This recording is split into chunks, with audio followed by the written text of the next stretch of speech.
Today on 442, room 442, Spurs, Fulham full reaction. We also talk about Mikel Arteta and Arsenal. What do they have left to prove? And Mikey Singh thinks Arteta is better than Pep. Room 442.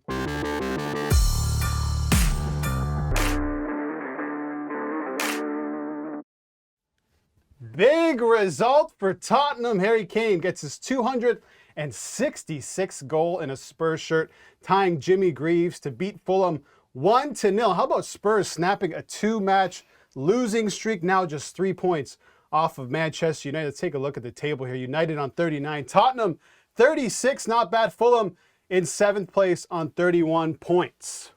Welcome to Room 442, Albert Vartanian with Mikey Singh and Sarah Pararia. So we just watched maybe the most entertaining game of the Premier League weekend, up there with Arsenal and Manchester United, Mikey. You did not enjoy that game.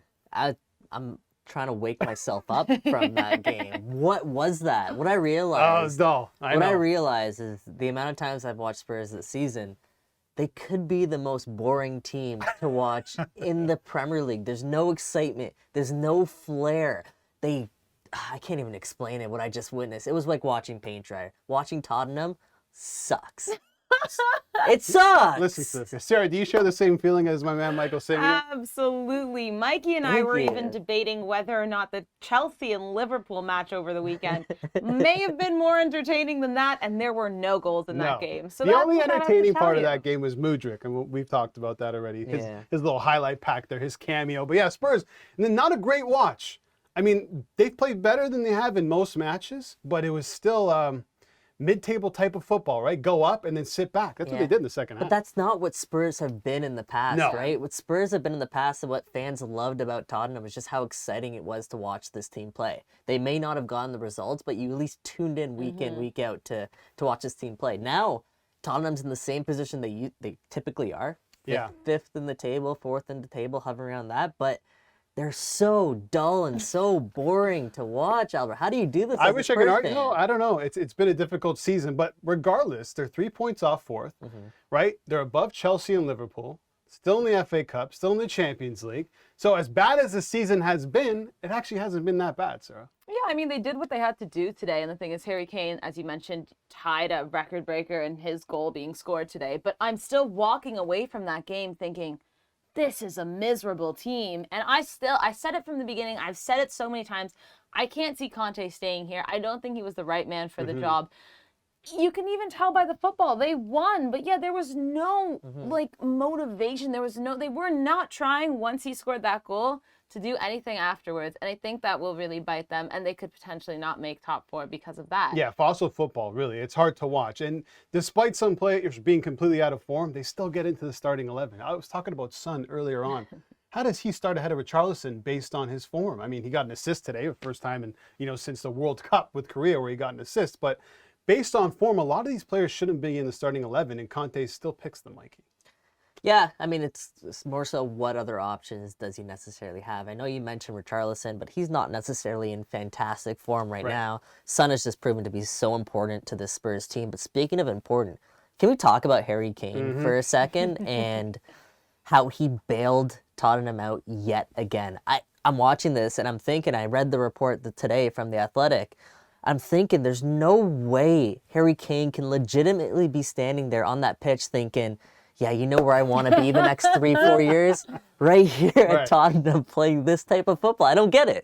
He loves Tottenham. He said that before, and he still does right now. 16 goals this season. He had 17 last season. If it wasn't for Erling Haaland at 25, people would be talking about Kane and talking about the incredible season he's having despite Spurs playing this type of anti-football. I don't know if they would be talking about Harry Kane because he's playing for Tottenham. Nobody talks about Tottenham players. He's England's captain. They'd be talking about him in the Premier League. Let's talk about that report. David Ornstein of The Athletic reporting that he will sign a new contract if circumstances are right. There's 18 months left on his deal. Sarah, circumstances are right. So to me, that means you got to finish in the top four. Yeah, I think so. I also think it will depend on what happens with Conte and the coach. Like, will Conte stay? Who else would come in? Would carry Harry Kane, like that person as a coach? Could be Pochettino, someone he gets along with. But that's what I'm saying. That could totally make the difference. And yeah, Champions League spot, because right now Harry Kane has no trophies, Zero. in his Right. life. Like, we're talking about, one of the best players for England and the now top scorer for Tottenham, and he's never won anything. He's not getting any younger. He's got to go somewhere if he wants to do something and make a name, more of a name for himself. You know what I mean? So I don't know. This to me seems very fishy. I completely agree with Mikey. Why would he want to stay? Yeah, this one came out of left field. I'm expecting him to sign with a team like United. If United but if they want him at that age and potential price, which there's a report out there that it could be upwards of £90 million for a Premier League team, is that worth the risk at potentially 30 years old when he signs with a new team? I think so. I think so for a club like Manchester United who need a proven striker in the Premier League. Harry Kane, he has the third most goals in Premier League history, right? We can talk about how proven he is. But also he has the ability not just to score goals. He can drop deep, he can link up, he can kind of do everything that you want out of a number 9, and he's England's captain. So just from a marketing standpoint, sell jerseys alone, that number is covered. You know, it's sad. He gets a lot of slack for the fact that he has no trophies to his name. And that shouldn't diminish who he is and what he's done as just a footballer, right? At this point in his career. And I think if he ends his career without trophies, it'll be sad, but he'll still go down as one of the best players to ever play in the Premier League. That is without a doubt. Let's talk about another player who's known as one of the best midfielders to ever play the English game. Frank Lampard, 44 matches, 24 defeats, and just 12 wins with Everton. He's been sacked today. Sarah, you've been vocal about he not being the right man for the job. Finally, Everton have made the decision to let him go. I don't think he's a good coach, period. Like, look what he did with Chelsea and look at what he did at Everton. I think he's struggling. I'm not sure, as I've said before, not all footballers can become coaches, and I'm kind of starting to see that with Lampard. It's the second team he's coached in the Prem. He bottled both, and now Everton are in 19th, going to try and look for a new. Like, they are not in a good position at all. It's unfortunate because he was such a great player, but maybe he needs to take some time away from the coaching side because I'm struggling to see him do anything. Mikey, currently Sean Dyche, Marcelo Bielsa, and Nuno Espirito Santos are 3 managers that could take over the Everton job. Do you have any preference of who takes that gig? That's a good question. I think Santos might be my favorite pick just based on what he's already accomplished in the Premier League. I think he is as close to as proven a manager you're going to get if you want to make that type of move. And with this Everton job in particular, I look at it in the same way as I looked at Aston Villa with Unai Emery. This is a team that's underperforming so much. I don't know if there's a team that spends more money but gets worse results than Everton. So yeah, there's a lot of ground for them to make up, and any manager coming in has a good role to play in that. Yeah, listen, I was in camp sack Lampard from Everton at the end of last season. He kept him up, but he clearly wasn't the man for the job, and I think they dropped the ball. Bring in Sean Dyche, a proven Premier League manager who's done it with Burnley. You give him some backing, I think he'll do good things for the Toffees. All right, coming up next, it's 3 headlines, and we're talking about Cody Gakpo. What's going on?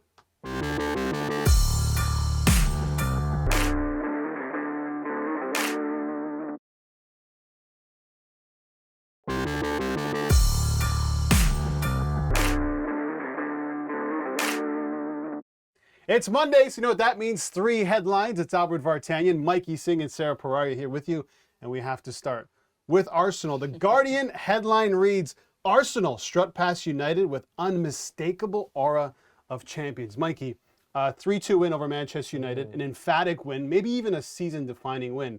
We keep talking about Arsenal, about tests and what they have left to prove. At this point, what do they have left to prove? I think it's just the Manchester City games that they have left to prove, right? That's their only threat now, I think, for the rest of the season. Getting those 3 points against a Manchester United team that was sort of chasing them was absolutely huge, and just creating that gap between them and United. But they still have to face Manchester City twice this year. They've yet to beat them. I think that's it. But I will say about the performance Arsenal put in, I've watched a good amount of Arsenal this year. I think that was their best performance. They were up to the task. Arteta had their team ready, and they honestly deserved to win that game. So, yeah, I got to give them credit. Yeah, what stood out for me, Sarah, was at the end of the game, late in the second half anyway, Arsenal really showed that they're a class above Manchester United, turning the screw, especially in attack offensively. We'll talk about Ten Hag shortly and maybe some of the decisions he made that went wrong.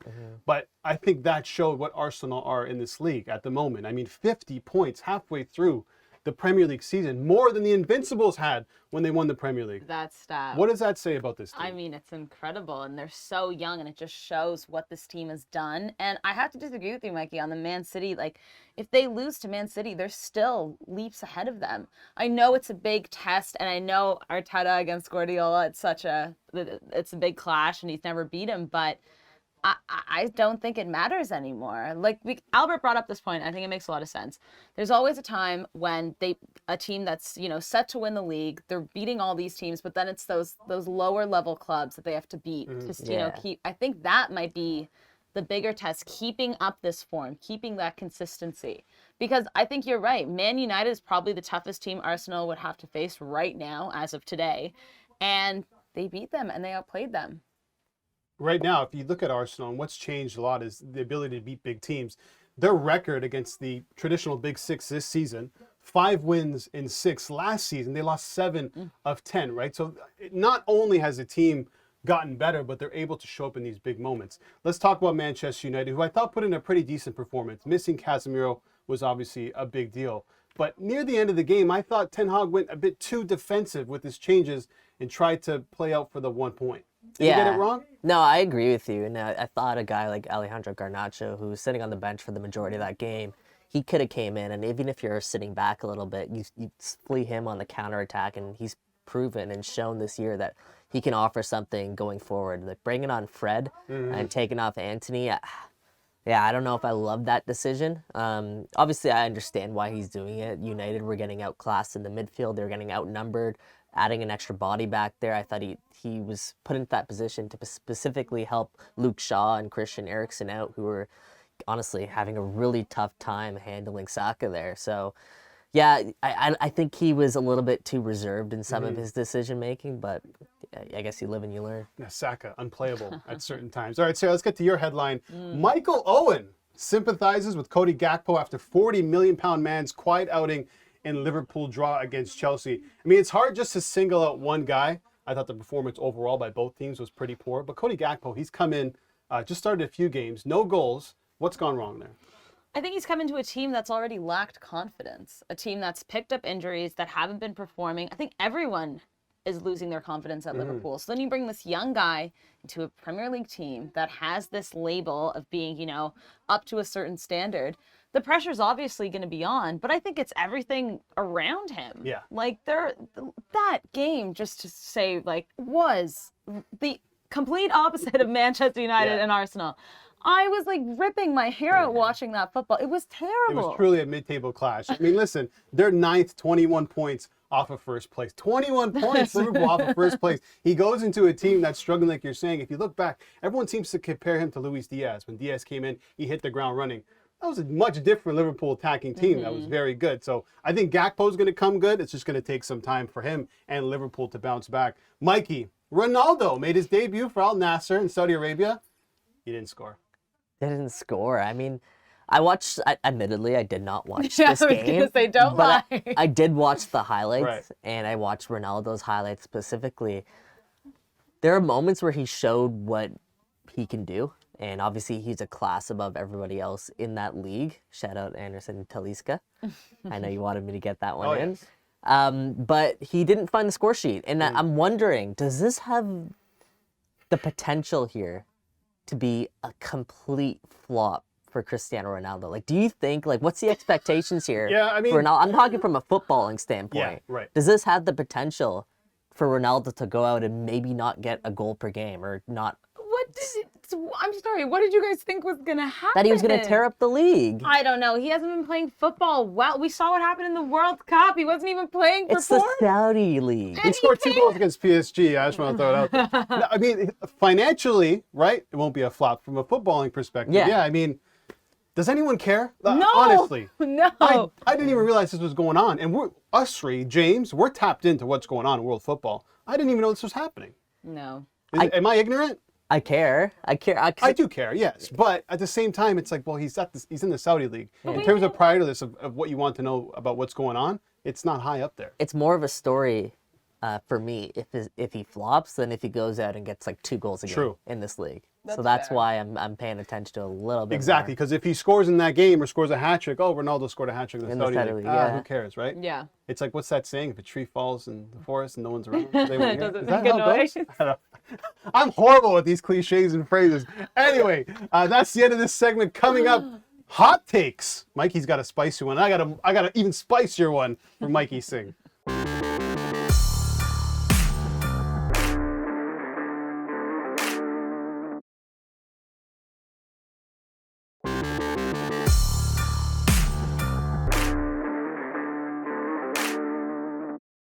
The season is hotting up and so are the opinions. So let's take a look at some highly contentious hot takes from the Premier League and beyond. They may be 5 points behind Arsenal, having played one extra game, but Gary Neville believes Manchester City will still be crowned Premier League champions this season. Stuck on the bench at Old Trafford, Harry Maguire should become the first football in history to quit domestic football and just play for his country instead. Jesse Lingard claims he's ready to swap the Premier League for a Hollywood movie career, and Forest fans agree after his acting ability convinced them all he was an 80 grand a week footballer back in the summer. Wan-Bissaka is a better right back than Trent Alexander-Arnold, and James Milner is better than both. Mid-table head coach Jurgen Klopp is a better manager than multiple Champions League and Premiership title winner Pep Guardiola. Cody Gakpo is the new Andy Carroll, Liverpool's second new Andy Carroll after summer signing Darwin Nunez. And after Frank Lampard follows Steven Gerrard in the managerial sack race, Wayne Rooney is the most gifted head coach of England's golden generation. Aaron Wan-Bissaka better than Trent Alexander-Arnold, but James Milner better than both. New segment here on Room 44. This one is This Week in Hot Takes. Albert Vartanian, Mikey Singh, Sarah Perari. Let's start with you. Let's start with your hot take. Thomas Tuchel to replace Jurgen Klopp at Liverpool. Ooh. German for German. I don't know if it's that much of a hot take. I feel like right now we know Liverpool are not doing well. And I think we had this conversation only, like 2 weeks ago. It was me and James, actually, where we were saying Klopp's not done yet. You know, he's done so much for this team. They're going to rely on his credentials and what he's done. But looking at them now, I really am starting to wonder, is his time done? No one will forget what Klopp did at Liverpool, but they are not playing good football. And they look like they're just losing everything. So why not? Who's someone to replace I know, them? but I say the same thing. But if you look at based on injuries at the club, it's not all his fault, right? A lot of what's going on is out of his hands. I can't imagine a better manager for Liverpool than him. Mikey? Yeah, I think he's earned some leeway here based on what he's done so far. I think he gets at least this summer to sort of get things right, get things back on track, get some bodies back in the mix, right? A lot of injuries for this squad. You're right. You know, losing a guy like Luis Diaz, especially after Sadio Mane has gone down, that's huge for this team. And losing Diego Jota for this team, another big, massive injury absence. They've dealt with it all season, and yeah, I think you got to give them some leeway based on what he's accomplished. Sorry, it's not even just the injuries, because that's of course out of his hands, but it's the way he's playing certain players and the substitutes he's making. I find it very questionable. I don't know if it's the right decision. So, Yeah, depth is clearly an issue. They need to address what's going on in the midfield. Virgil van Dijk is out. When they miss him, they're even worse. But even Van Dijk, since that injury, hasn't been the same Van Dijk. Yeah. You know, you have Trent's issues defensively. Andy Robertson is still great, but week in and week out in the midfield, you're putting out James Milner, Jordan Henderson, Harvey Elliott. You're not going to win many games. well, right? exactly. Right. I hear what you're saying, but I think I'm with Mikey. I think he has enough credit in the bank to stay there for a little bit longer. Let's go to yours. Arteta's work at Arsenal is more impressive than Guardiola's at Man City. Mikey, what are you talking about here? So the reason being, obviously, the big thing with Manchester City, just how much money they spend year in, year out. When Pep Guardiola first came to Man City, he didn't get it right either. Same way Mikel Arteta did, right? He didn't win a trophy for the first time in his managerial career. Then he went out, turned around, and spent a record amount of money on incoming transfers. Since he's taken over at Manchester City, Pep Guardiola has spent over $1 billion on transfers, incoming transfers to Manchester City. What Mikel Arteta has done is virtually the same squad that he had last year that missed out on the Champions League, has turned them into a Premier League favorite right now to win the title, and he's doing so without his star striker. Like, what Mikel Arteta is doing is getting a team in unison, and he's done it himself. Like, this is because of Mikel Arteta. Whereas you can argue Pep Guardiola is because of the roster that he spot. I think that's the biggest difference between these two managers right now. And I got to say, it's really, really impressive what Arteta's doing. Sarah, I have to hear your take on this. Can't No, even. come on. It's so bad. It's a Are bad you a take? Man United fan? Because that's all I was hearing going out. Why? That's insane. That is an insane thing to say because, sure, Guardiola bought a ton of the players. I get that. But he's won everything at Barcelona, Bayern Munich, Man City. Hasn't won a Champions League despite spending over He $1 won billion. a Champions League at Barcelona. Not with Man and City. At Bayern Munich. No, I'm saying with Oh, Man City. okay, With well, Man City specifically. Yeah, but he's dominated the league. He changed the Premier League. The way football is played in the Premier League is because of Pep Guardiola. He also changed the way they buy players. That's in the Premier fine, but League. his team has the ability to buy players. Arsenal doesn't. So what is he not going to use his resources? I think Mikel Arteta is a fantastic coach. Also a prodigy of Pep Guardiola. So maybe Arsenal's good because of Pep Guardiola, but to compare the two, Mikel Arteta will take his path, but he is just starting. It's insane. It's crazy. I totally get what you're saying, and I think if Arteta wins the Premier League, you can justify that a little bit. But Pep, you can only do what you can with the players that you have. Yes, but he has the ability to go with these teams and spend that type of money. Not every manager has that. It's because of what he's done in the past, and it's also managing those types of personalities, which is very difficult to do. Also, Arteta hasn't won anything yet, right? The FA Cup. But if Arsenal win the Premier League, I think that argument makes sense. It's more impressive. It really does. Less of a wage bill. Way less of not even less, like way less Yeah. of a wage bill. 52 million was the most they you're spent on an comparing, like, incoming transfer. I don't know. 52 million. Either way, Pep Guardiola is connected to what happens here. Yes. Yes. This is Right? This Yes. Is a, So Pep Yes. is the god. Okay, here's mine. Ready? Mike, you're not going to like this one. Antony Ridiculous. is going to be, already is, the biggest transfer flop of this season. Mikey, they paid almost 90 million pounds for this guy. He scored 3 goals in the Premier League. You know when those goals came? 3 goals in the Premier League? His first 3 starts. His first 3 games. Since then, nothing. Yeah. And I watched him yesterday, and he's turning into a black hole. You give him the ball, and the ball's gone. Or he turns around and passes the ball backwards. And there's a few things that I saw of him going forward as well. Thomas Partey chased him down in a one-on-one chase. And I'm like, okay, he's supposed to be a winger with pace and power. Doesn't have much pace. He's got a lot of tricks, but there's nothing to those tricks, right? If you look at some other players that are similar players, like let's say Wilf Zaha, a tricky type of winger. But there's a purpose to what he does with the ball. Antony, there's no purpose. He adds nothing in attack. And if I'm looking at him with chances created, I was looking at his number. Fabian Schär, you know who that is? Center back for Newcastle, has created more chances than Antony this season. You're paying 90 million pounds for what?